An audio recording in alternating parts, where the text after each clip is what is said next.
Hey, good morning. Today is another one of our first fives. Today, we're in Acts chapter 27. And honestly, this chapter is super long, and there's not like one great story. The whole thing is really good. I didn't really want to read you the entire chapter, so I'm going to read you the three headlines and tell you about the story and encourage you to go read Acts chapter 27 yourself. And so the beginning of it begins with this, that Paul sails to Rome. Right? Paul's been arrested. Paul's been on trial. Paul's now going to appeal before Caesar. The next section is the storm. While they're sailing, Paul tells them they should do something. They ignore him. They do their own thing. It's so bad that they have to tie ropes around the ship so it doesn't break apart. Now, I've only been on like small boats. I've never been on a cruise, so I don't know what it's like to be on a very big boat. But I can't imagine it's super sturdy to tie ropes around a boat in the middle of a storm and think that's going to be sufficient. And then the chapter ends with this section on the shipwreck. How they're shipwrecked and how they're all spared. And Paul tells them all throughout this, hey, you're going to be okay. Even though you didn't follow God's direction, he's still not going to leave you or forsake you in the midst of this. But if you'll turn to him.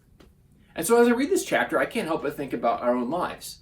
I wonder what might happen if you and I recognize that in the middle of the worst storms of our lives, in the middle of the most heartache that we feel, in the middle of the times we feel like we are God forsaken, in the middle of the times that we might be in the middle of a pandemic. I gotta be honest, we started these first fives months ago now. We started them because we thought this pandemic would be short. We thought we'd be back to normal soon, and so we'd only do these for a few weeks, but it'd be a great way for us to give some daily devotion to people from our church. Now, sometimes less of you watch these than other times. That's okay. We don't do it just for the ones who may watch today, but we do it for who may watch tomorrow. Because we recognize these storms of life, they continue to come. Whether in this season you have lost loved ones, whether you've battled COVID, whether you find yourself appalled at behavior of others, whether you appall your own behavior, which is probably where I think we should spend more time than the behavior of others, but you felt like you've walked through a storm. You felt like you've been alone. You felt like people haven't been near. And so here's what I want us to hear today in this story in Acts chapter 27. Paul has been through a lot, beaten. He's now been put on a boat to be taken to Caesar. He's in the middle of a storm. He's shipwrecked.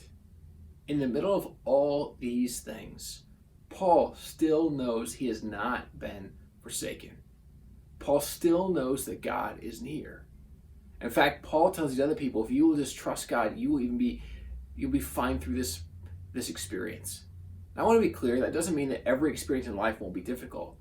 It doesn't mean it won't feel like you've got just some ropes holding you together. It won't feel like you've been shipwrecked. But I do think Paul illustrates for us a very important thing, is that in the worst that we find ourselves in, God is still with us. We're in this Christmas season. That's what really Christmas season is all about, is Emmanuel, God with us.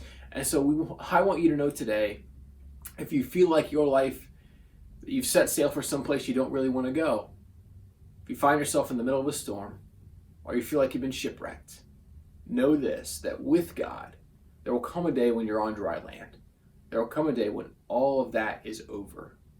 I can't even promise you it's in this life, but what I can promise you is that God will be with you through it all. That's what Jesus comes to say, that the kingdom of God is at hand. It's here. It's now.